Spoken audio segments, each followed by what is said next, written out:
I think might have been Friday. Russell Brand came out with a big statement that he put out on social media, knowing that a big hit piece is about to come out on him, where he said, "Hey, there's this thing coming out. I categorically deny all of these things. Obviously, I lived a pretty crazy lifestyle, but all of the things I ever did were consensual." And the day after, a big piece drops, an investigation and all these allegations between the years of 2006 to 2013 of these women that say Russell Brand did horrific things to them. And we have a couple things to talk about regarding this story. Actor Russell Brand accused of rape and sexual assault. I refute these criminal allegations. 4 women were part of this. Is not a criminal thing, but it was with a couple news organizations working in concert to get this story out to people. It wasn't that long after his management agency terminates ties following the allegations. A lot of people have categorically said, just based on the allegations, he's guilty or he's innocent, one or the other. Russell Brand was a fucking rock star for a while, whether it was actor, comedian, all this stuff. He's been very open about his lifestyle before getting help, whether it was with drugs, whether it was extreme sex addiction. He claimed at one point he was sleeping with like 80 women a week. And these allegations are now out here. And some of the evidence is a little bit sketch. Like, this is the text message that they're using, where clearly halfway through it, it changes. Like, you can actually see it's offset. Like, this part that looks like it was copy pasted, this part suddenly turns blurry. It's weird, right? But one can't help but notice the coincidental timing of once Russell Brand kind of changes his politics and starts getting a big platform, going against independent media, going against woke Hollywood, suddenly these things come out.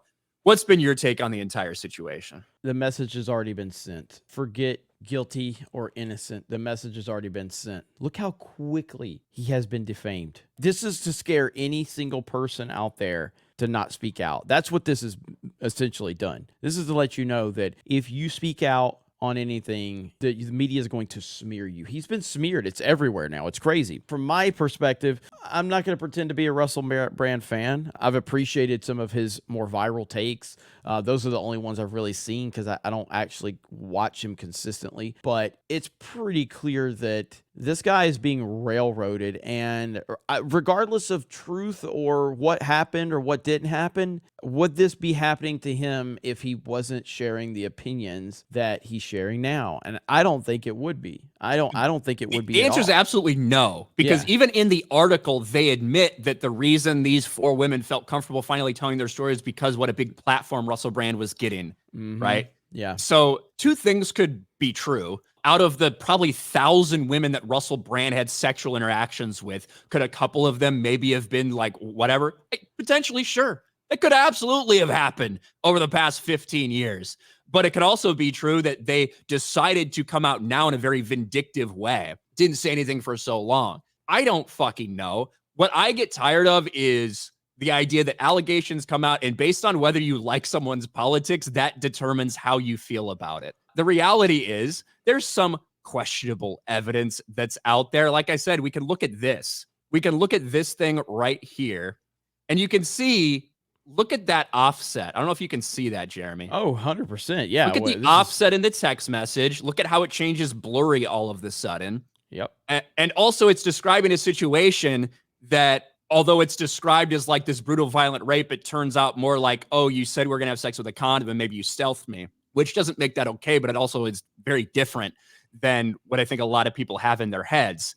But the fact that immediately this comes out and you have some people that are trying to cut ties with them, trying to sever ties, it's just bullshit. Yeah. You see this happen all the time just with allegations. And obviously, a lot of things need to happen. I don't know whether it did or didn't happen, but it's certainly way too coincidental to just be, oh, happenstance that it came out right now. And he deserves, just like anybody else, their due process. Guilty or innocent is irrelevant in today's world of social media. And that's the whole thing. Guilty or innocent is irrelevant. Once it's out there, and you're branded with that, no pun intended. That's just how it is. And that's why these things continue to happen, because so many people just react to it. And in this situation, the truth is irrelevant. He is getting railroaded.